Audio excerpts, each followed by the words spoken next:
There should have been more with Fetch and Eugene, other than just like, hi, I'm Fetch. Hi, I'm going to make sure that you're not evil anymore. Batman is kind of evolving all the way through, so we really wanted to give that sense of continuity from Arkham Asylum to Arkham City to Arkham Knight. At its basis, it is a private workspace for a bunch of indie game developers, digital artists. Welcome to Glitch City. Games is the Trojan horse to get it into the hardcore's house, but long-term, the sporting events, the class reunions, the virtual E3 tour that you can pay $15, to go see. That's Facebook's long-term plan, I assume. You are 20 minutes in. How are you feeling? Feeling very nervous. I'm feeling awful, to be honest, but science is happening. Oh, that kills me? That's a major setback.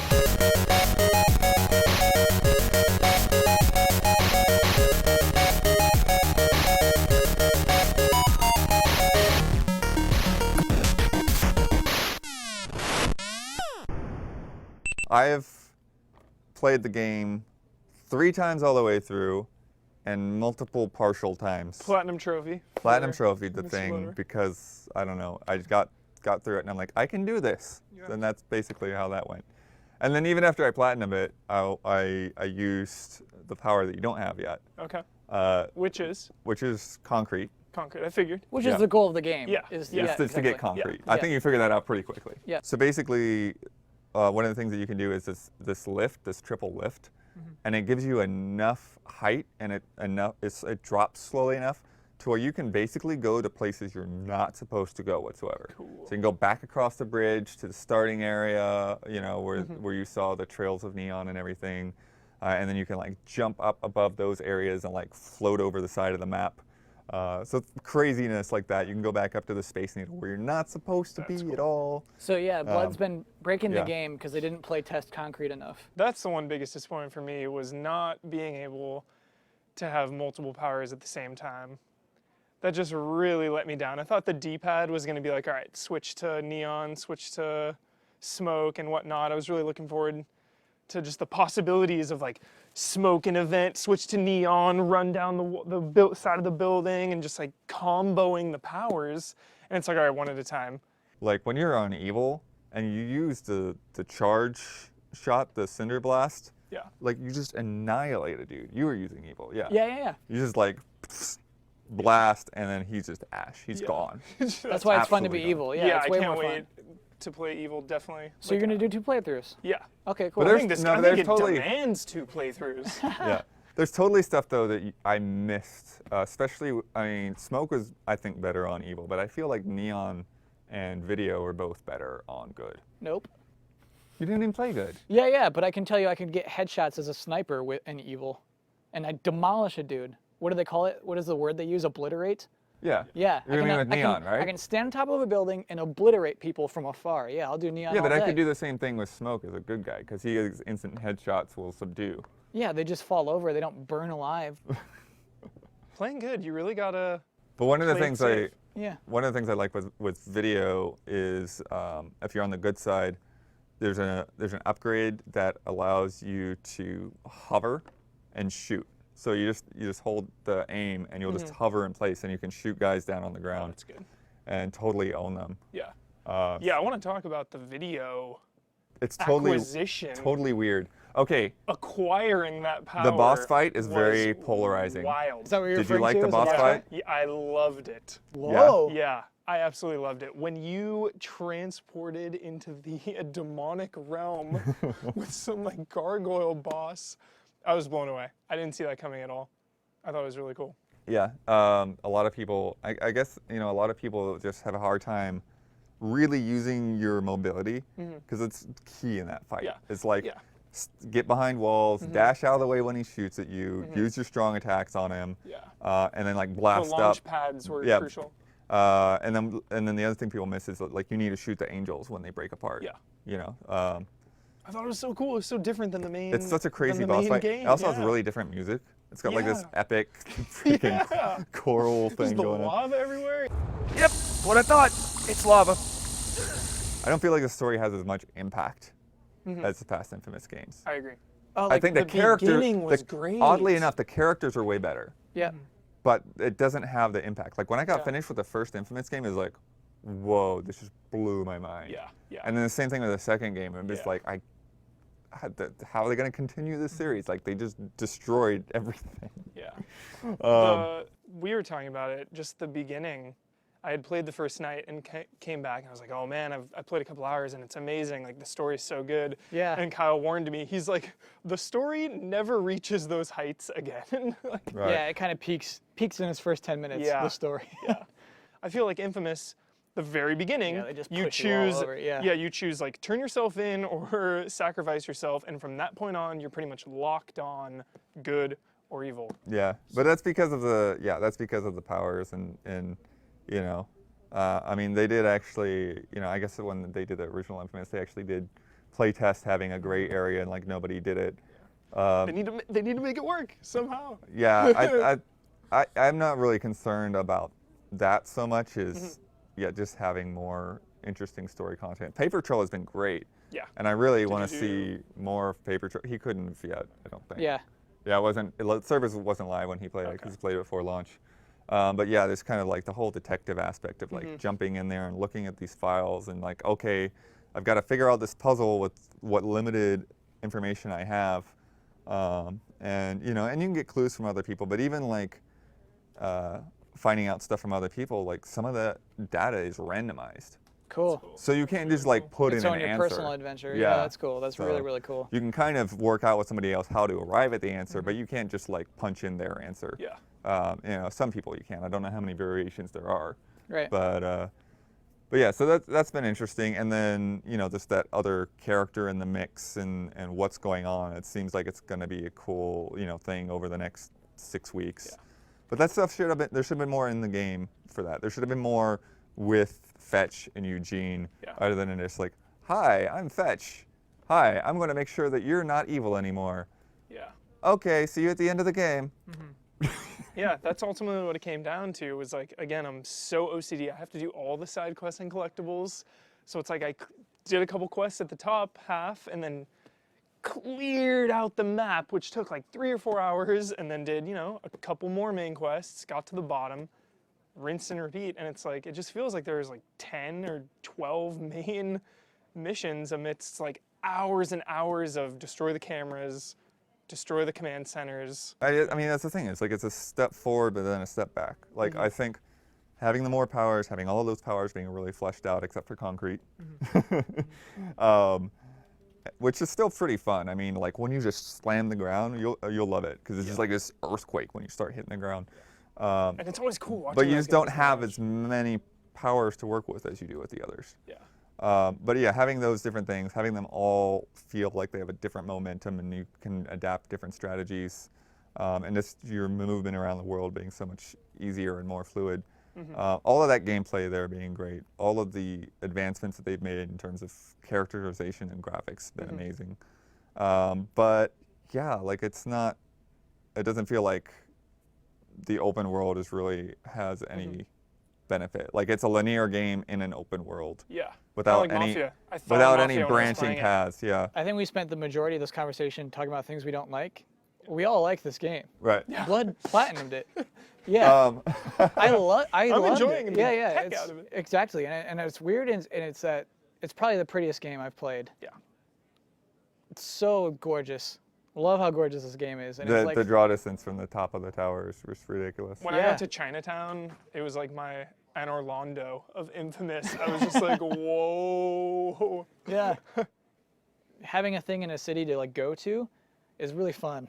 So like I'm happy when there's something way across the map I have to go and find my way over there, and that's probably the most fun I had. Yeah. Was kind of gliding and then just going into a satellite dish, boosting off here, kind of So gliding you like down that way. power the most? The video? Video's the best for traversal, I Yeah. think. I loved being neon and just running constantly. Yeah. Like once you unlock infinite run, that's really cool too. Yeah. I think I like smoke the most. Why? Just the dash. I love the dash turning into smoke, and just it felt right. I mean, well, here's the thing. Think about superhero games. Okay. Seriously. Yep. There's Batman, probably at the top. And then is it X-Men Infamous? Origins Wolverine. Wolverine's pretty close. But I mean, I think Infamous is probably stronger than that. Yeah. You know, Where does X-Men Legends fit in? X-Men Legends. Oh, it's Yeah. up there. I love X-Men Legends. No, But you it's know not what? I that- try to go back and it's play not that that stuff. feeling That's of, like, not. If you 4-player co-op that, It's kind of okay, but it's kind of a. That's a grind. fair point, though. Is like when you want to play a game, you like want to be a superhero sometimes, and this is a game that like kind of lets you do Yeah. that. Okay, so Arkham City was big. This one's bigger. There's a lot of stuff that leads to a lot of questions. In Asylum and City, there was the idea of like being in a prison, being in the asylum, and you didn't have access to all of your gear. Now Batman's on his home turf. How are you guys going to do the kind of the parcel, the lock and key stuff with his gadgets? Or are you fully kitted out when you start? Batman is kind of evolving all the way through, so we really wanted to give that sense of continuity from Arkham Asylum to Arkham City to Arkham Knight in terms of the gadgetry and the development that's always happening at Wayne to R&D. So you start the game with that sense of everything you've achieved before is still there, but we're always developing new gadgetry. We're even folding functionality of gadgets into one another so that Batman's utility belt doesn't become massive, but you're actually more powerful with what you can do. So that was critical to us from a gameplay and a narrative perspective, that there's a very clear sense of flow throughout all three games in the trilogy. So there will be new gadgets, and you'll find new gadgets as the game continues? That evolution is a system that we've always felt worked. In addition to that, we've integrated gadgets with gliding. So gadgets while gliding is a new philosophy for us, so that as you're gliding through the street, you can get out the line launcher, deploy a tightrope, perch on that, study the streets below, or when you're coming into a fight, you can throw batarangs even before you get to those thugs, so you can clear out 2 or 3, then land, then go into combat. It's pretty sweet. Now, we got to see Oracle's digs, but I'm curious, since like we're in Gotham City, are we going to go to Wayne Manor finally? The area of the city that we were showing today had a load of legendary locations in it. Number one being the Clock Tower, where Oracle is hiding out. We're going to be expanding on the exploration of Gotham as we drive in towards launch. There's a lot more legendary locations. That's something that's critical for us at Rocksteady, because at the heart of it, we are Batman fans, and we really want to just get to as many of these locations as we can in the games that we make. It was raining when the game started, and I'm curious, like, if when you drive in the rain and these simulations and stuff, does the weather matter? Is there some sort of random element, or is there time going to pass? I think the weather and atmosphere is something that is critical to us, because it's what makes Gotham City feel like Gotham City rather than just a city. Okay. The handling of the Batmobile it's pretty much an all-weather, all-terrain vehicle, so the weather doesn't slow it down whatsoever. But for us, the weather systems that we've created are really more about creating that sense of authenticity in the game world that you're in, that atmosphere that is unmistakably Gotham. So is the Batmobile indestructible? I mean, we saw him crash into stuff, plow through, really take some damage. It's a complete wrecking ball. That's the fantasy of driving the Batmobile, right? When you think about what the experience of driving the Batmobile is, it's not the sort of car you're going to be doing 3-point turns in. It's not the sort of car that's going to hit an obstacle and stop dead. If there's something in your way, chances are you're going straight through it. If you get a bit tail heavy coming around a corner and you're going to clip a building, you're just going to rip the corner of that building off. That's what Next Gen has allowed us to do, is deliver on the promise of what people imagine driving the Batmobile is. Huge amount of effort for us, but I think we've just totally nailed it. So the Riddler, you showed us a Riddler challenge, which was basically like a Mario Kart track from hell that you have to get through. But are there still going to be kind of the more cerebral challenges that the Riddler used to pose, like solving the actual riddles and puzzles and the like, or is it going to be more kind of Twitch-based this time around? Riddler's challenge to Batman is always cerebral. It's always intellectual. So the track that we saw today is kind of like an intellectual racetrack, where you're driving at high speed with high precision, but you're also controlling the track and interfering with the traps that Riddler has set for you. There's a whole range of these hidden throughout the city, deep underground, and yeah, they do take on that kind of uniquely intellectual angle that Riddler is always coming at Batman with. He knows physically he can't step to Batman, so it's about winning the intellectual battleground that Riddler's all about with Batman. And now, obviously, Batman doesn't want to take human life. And you guys, today you showed us firing non-lethal rockets. How do non-lethal rockets work? Well, they immobilize a vehicle. They target the transmission, they target the tires, they take out the mobility of that vehicle so that you can then interrogate the driver or progress in a way that you haven't broken Batman's #1 moral code. And can Batman, obviously, we saw him jumping in and out of the car. If you ever played like Sleeping Dogs or Pursuit Force back in the day, very, very cool. Can he get into any of the other vehicles in the game? Why would he want to? The Batmobile is there at the touch of a button. It is by your side. Ejecting out and getting back into the Batmobile in itself is just an incredible amount of fun. So the Batmobile is the exclusive vehicle that you need in Arkham Knight. And finally, I mean, you showed us so much today, and I feel like we kind of talked about a lot of stuff, but is there like one thing you just really want to hammer home, let people know that, I mean, you guys are wrapping up your trilogy. Yeah. Is there something you really want to just let people know about Arkham Knight? For us, there was always a piece of the puzzle that we wanted to fit in before we called it time on the Arkham series, and that really was the Batmobile. Bringing it with this kind of complete and ultimate Batman experience, because Arkham Asylum was very much about being the world's greatest detective, Arkham City about being the Caped Crusader. For us, the addition of the Batmobile rounds it out. That is the complete Batman experience, where you can ultimately and finally be the Batman. Very, very exciting for us. I think incredibly exciting for gamers as well.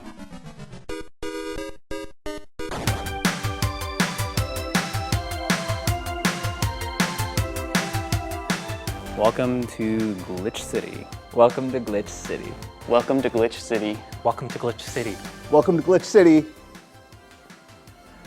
Glitch City is like a combination of a community and a workspace. So it's sort of, at its basis, it is a private workspace for a bunch of indie game developers, digital artists that wanted a place to work together in LA. A place where we could come and share ideas and sort of get inspiration and feedback from each other and get out of our apartments.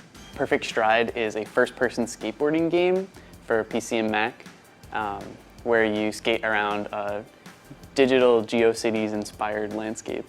The game is called There Came an Echo. It's a voice-driven RTS with a heavy narrative focus, starring Will Wheaton.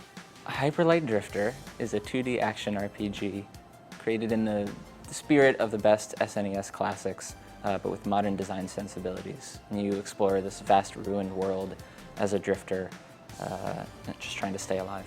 It's a super fast and brutal 2D action RPG, full of secrets. So I'm currently working on Off Horizon, which is a seafaring exploration adventure game in a similar vein to spacefaring RPGs. For me, it's a place where I can work on as crazy of an idea I want and never feel bad about it. It's about trying things that you've never done before.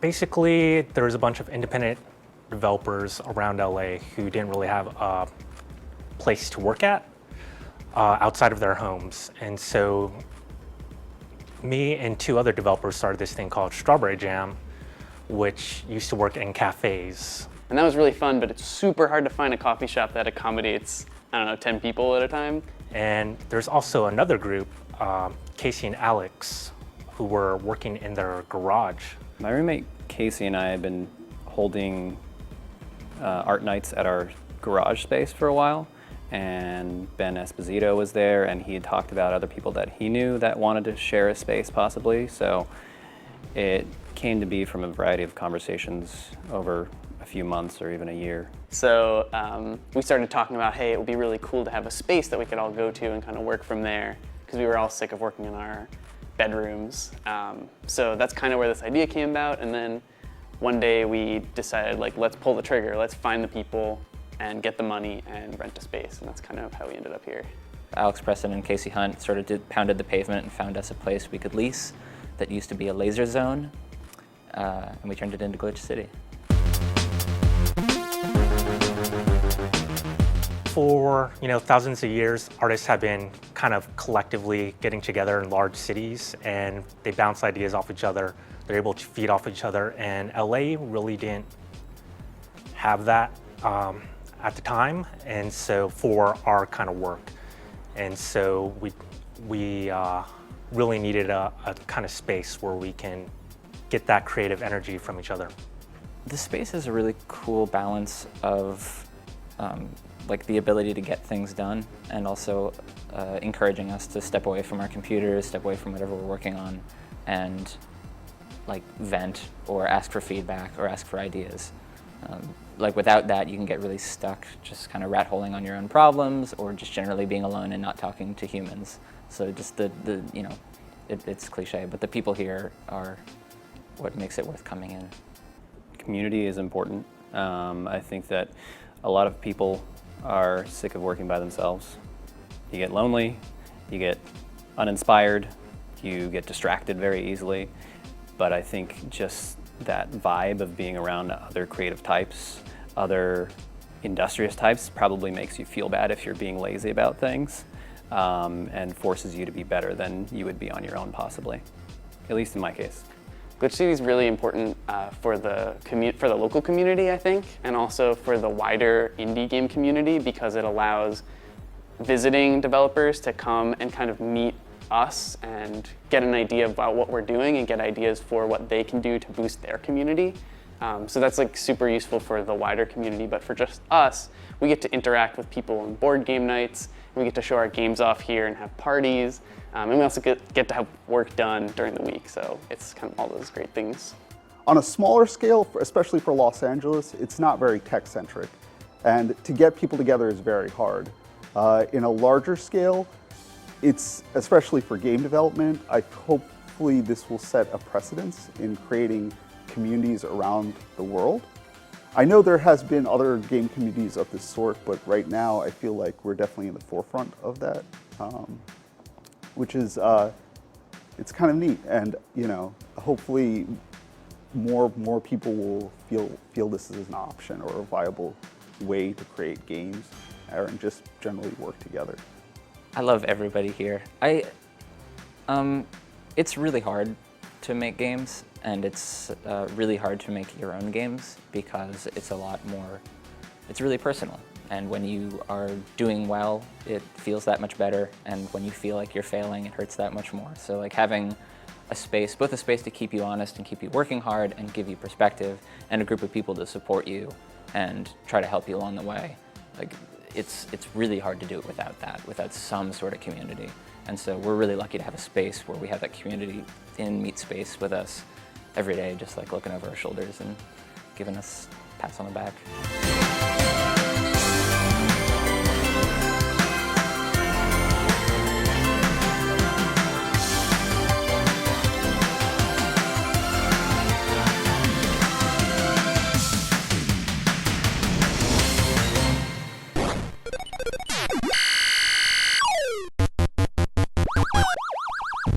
So like any decent person, I didn't play Batman Arkham Origins or whatever it was called. With such an asshole.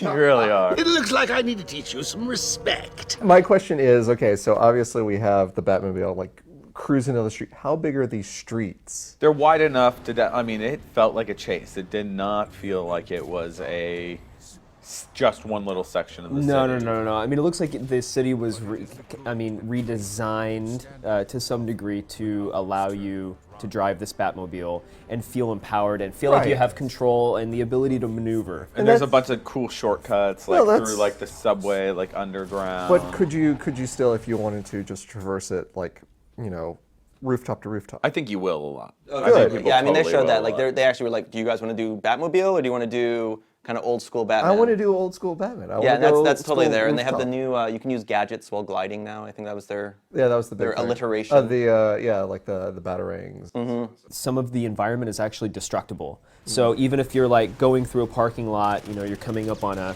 fence or some guardrails or something like that, you can just plow right through them. You didn't have to be precise and make sure you get through every single nook and cranny. The destructibility that you've seen in a lot of Batman is actually there from that perspective. But the indestructibility is the Batmobile's like a tank. Like you can take like infinite damage, which whatever. Like it's always fun when you're playing like a GTA and you bail out of the car and it crashes and blows up or something like that. But it's not like you can have like another Batmobile. Like he's like a billionaire. But it's like how many Batmobiles he's supposed to have? No, but I mean, I'm just curious if it's going to lead to you being a little more sloppy. Right. When you're in the Batmobile. Of course, it's going to lead to you. Because that's the other thing is like they showed the classic two kind of the two phases of Batman combat, where it's like you're fighting a bunch of guys with non-lethal weapons, and you fight them all, you do a lot of crazy stuff, combos, blah, blah, blah. But then when they showed you fighting the three guys with the machine guns, which normally, what did they always call it, the silent predator? Yep. Yeah. They're like, you have a new move, you can take down all three of the guys if they're nearby, And I was like, chaining attacks now. Yeah, but it kind of, I don't know, it kind of leveled out that tension. I'm just kind of concerned maybe the Batman the Arkham Batman games are maybe getting a little more brought into the action highlight. Like the Riddler challenge was basically like Mario Kart on steroids, which is really cool. It's pretty cool. But It was That's not a Riddler challenge. no, that's the thing. I still like the lining up the stuff or figuring out the Or actual just like the you riddles. look at the stuff and you're like, oh, how am I supposed Even to though they're solve corny, this? and it's like, you know, Of course, it's corny. what It's two-faced man? Well, and like, could it be It's the Two-Face? Riddler. How is that not corny? It's a guy who just sort of His last name's Enigma. ask you questions and you figure them out. I mean, there's always like 300 Riddler trophies, so if 50 of them are driving challenges, I'm okay with that because at least it's not. Yeah, they were obviously showing off the another new stuff.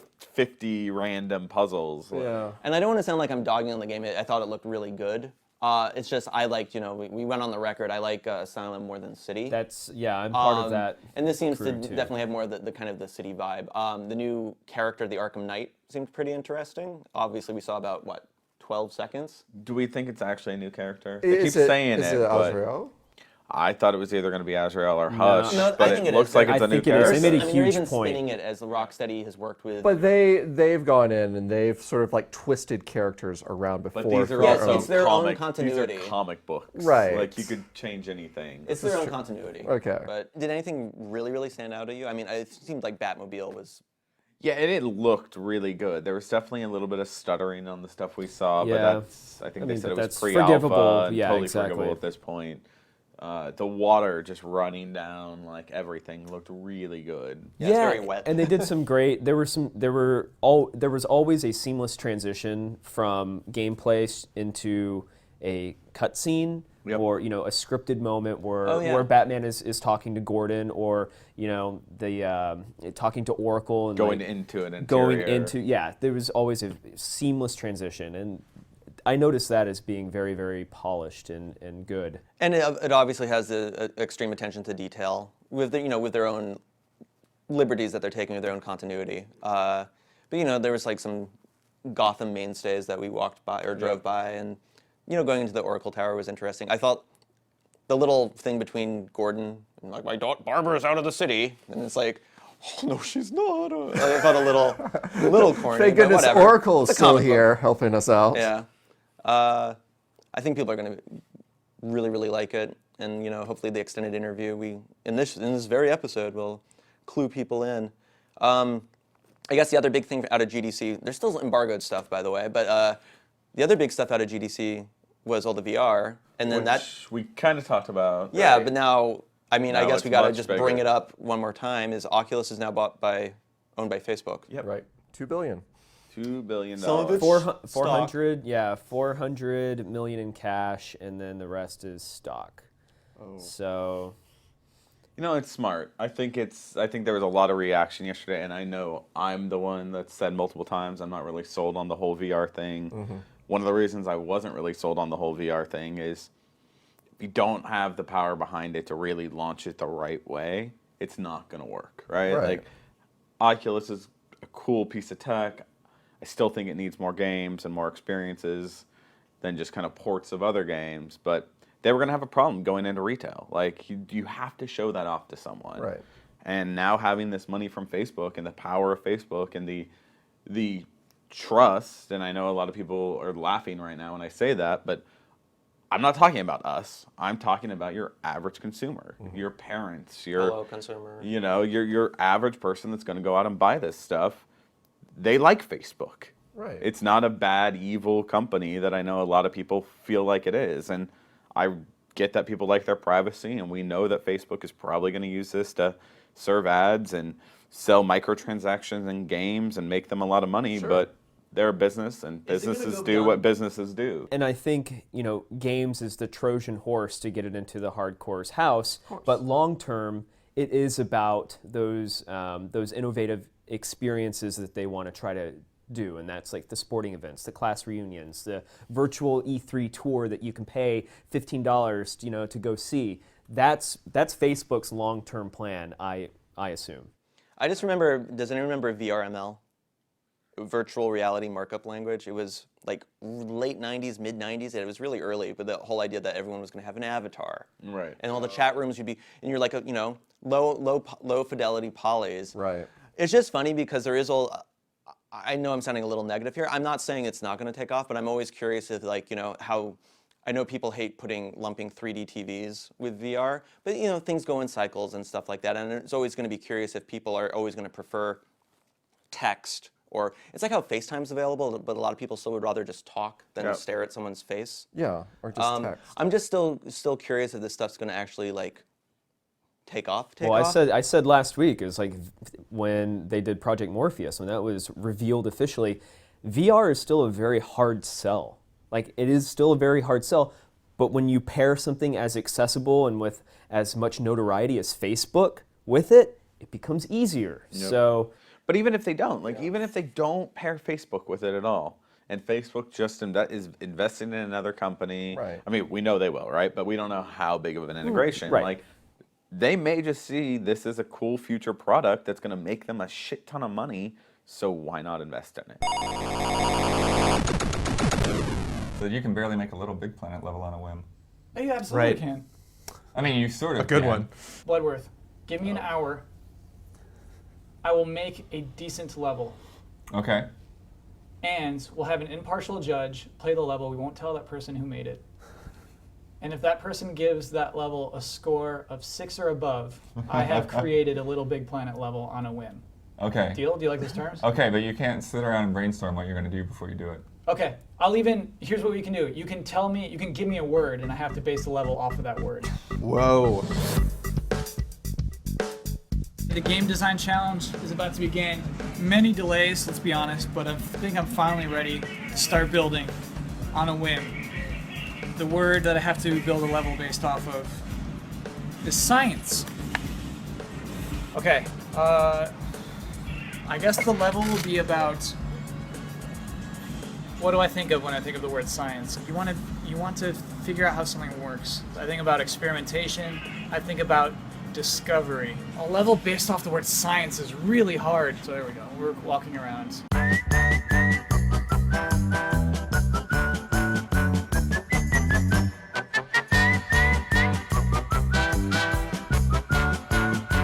Say what you just said off camera. That I'll never be able to finish the level? Yeah.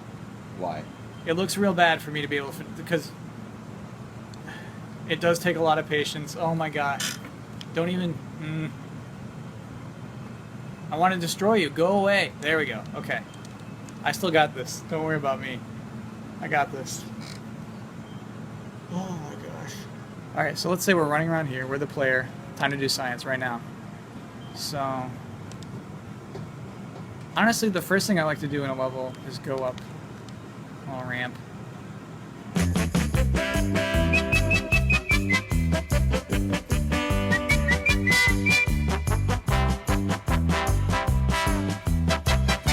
Don't you dare. You are 20 minutes in.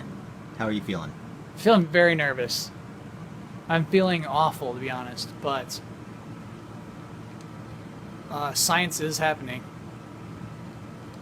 We'll do that. That's a cool idea. I just had a cool idea, which feels good.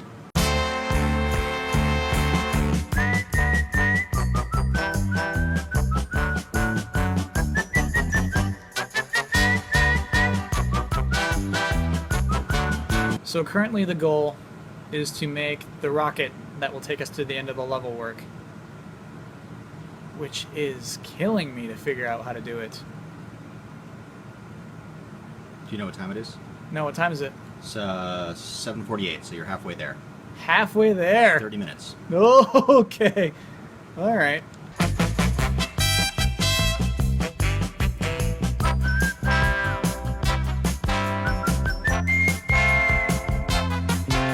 $20 minutes left. 20 minutes left.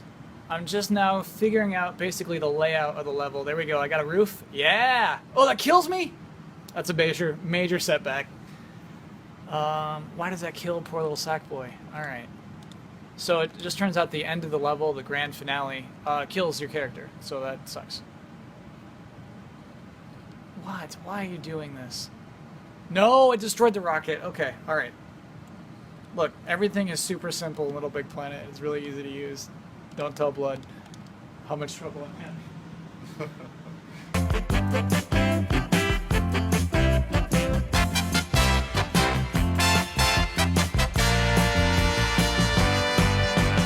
Officially 10 minutes. 10 minutes remaining? Yes. Okay, I gotta be honest, I'm really feeling not good. Okay. I think I'm making a complete level right now, though, which is nice. That's progress, you know? Sure. But we may have to redefine the word whim. Is that what you're saying? No. I'm still on a whim. Basically, we might have to redefine the word good level.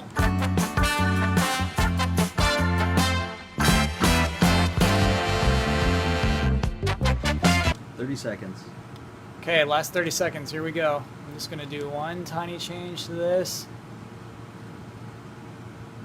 Boom, boom, boom. Oh, no. Okay. Count me down. All right. Why are you being so... Oh, because he's 10, floating there. Oh my gosh. 9, 8, 7, 6, 5, 4, 3, 2, 1. Time is up, sir. So, do you want to play it all the way through now? Yeah, now we can change to play mode and see if this level actually works. We'll see if it's actually like beatable in the first place. Here goes nothing. Okay, we start off. Here we go. There's a badger there. Badger did not say anything, so that already failed. It did not talk to me. Badger, I'm here. There we go. Let's do experiments. Okay, that's good. So I grab onto this, carry it over here. Okay, so then I can use that box as a platform to overcome this obstacle.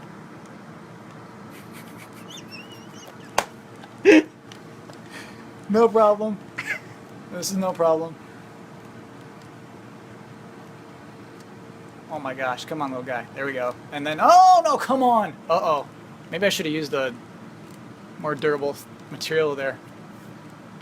We play tested this. I got past this part already. There we go. Okay, that was a good jump.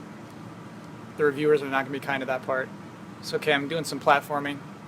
Like, okay, there's the end of the level. No, I can't get that, so I gotta pull this lever. Oh, he trolled me. Okay. So then I'm down in here. And I'm like, oh, okay. Here we go, here's this. Perfect. Okay. I'll go down this path. Okay. Oh my gosh. What is this puzzle?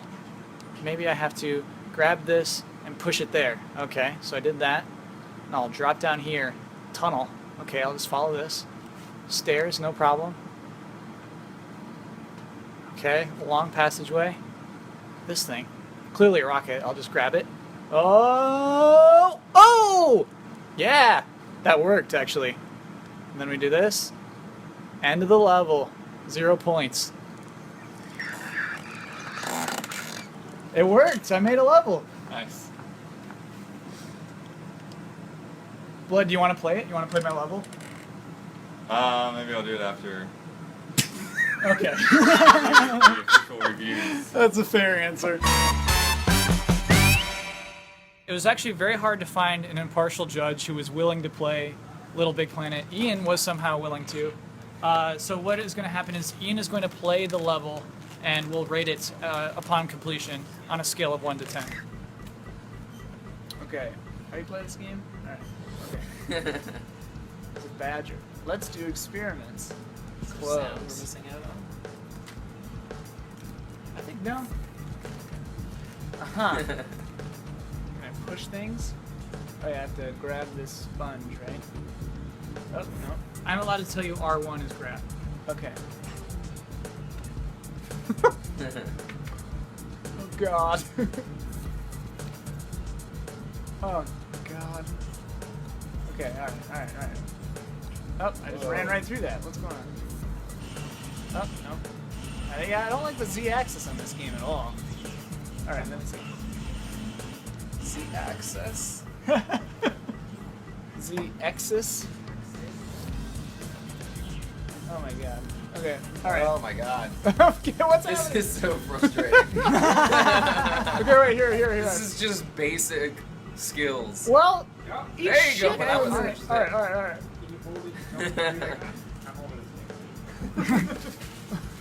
This is killing me, man. Okay, alright. God damn it. Did you do this? Is this your fault? Alright, let me see. This is your fault. just to be clear to everyone, this is my fault, including the levels creator, that you're so bad at just like run and jump over it. No, with the box. Oh, that almost worked. It never works.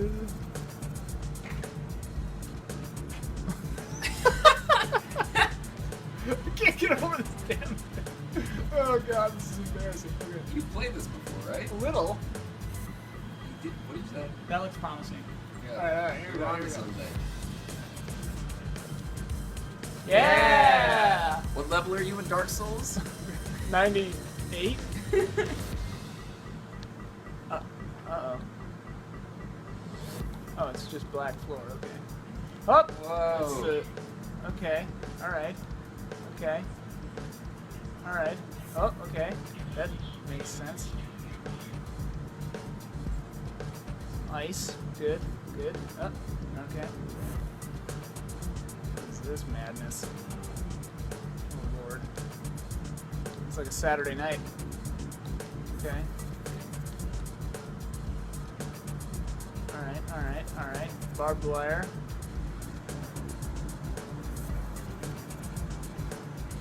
I feel like I'm being made the butt of some kind of elaborate troll that I don't understand. Okay. Can you wall jump in this game?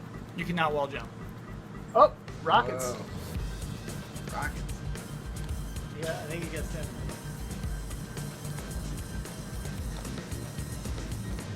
Someone listening to 500 miles somewhere? Claimers? Okay, whoa. I don't know what I did, but something.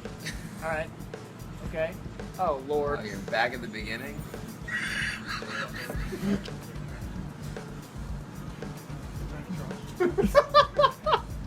Alright. Did that rocket reset? No, it does not. Ian, I should tell you, you're in a fail state. There's no way you can now pass. You cannot pass the level now. Let's retry it. I mean, Ian could review it now. He doesn't have to beat the level. You can't review until you beat something. Okay. How did I make this thing go last time? Just, oh, okay. Alright. Okay, alright. Okay. Alright. Get out of the way. No! Oh, jeez. What is this thing? Can I go through this? You cannot go through that. Get out of here, you rocket pieces. Oh, God. Okay. You can get across. I believe in you. Yes! It's like ice or something. Did I win? You won. You won the level. You did it. Woo! I'd give it a, trying to remain objective, probably a 4 out of 10. I think that's a good score. I think it's a fair score. 4 out of 10. But comedic value, maybe a 6 out of 10. No, that's interesting. Does comedic value factor into your not into the overall score, no. Okay. You heard it here. Ian, our impartial judge, played the Little Big Planet level and gave it a 4 out of 10. 4 out of 10. Would not play again.